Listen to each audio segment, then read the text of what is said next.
The other thing that I think helps with company culture and building better company culture are small things like a once a month meeting, maybe of a touching base, or when you're working with your employees, asking open-ended questions. So one of the things that I talk about when I do training is our industry tends to be a little bit of what I call a push industry.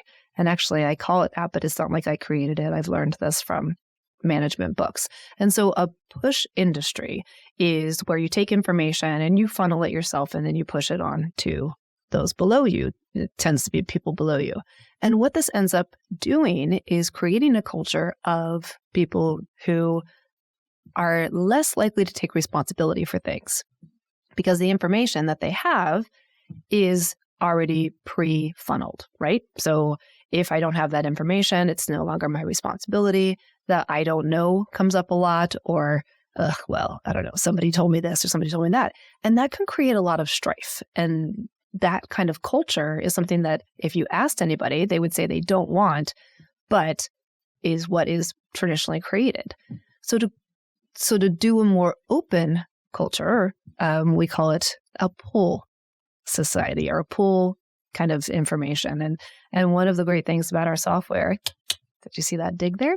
One of the great things about our software is that we allow things like people, what we would call downstream from us or underneath us, to pull information from the system when they themselves need it. So instead of pushing information when you think it's important, we're allowing our employees to pull the information when they're ready.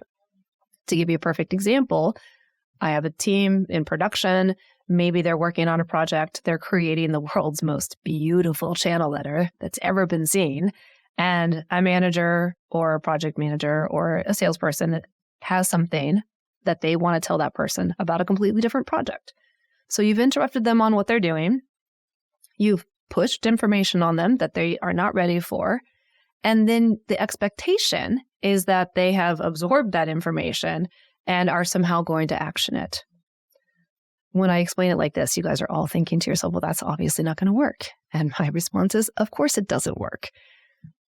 With this software and with a pull kind of system, with a culture that allows for your employees to feel like they can come to you with anything at any time, what you're doing is allowing them to finish the world's most amazing channel letter that they've ever seen.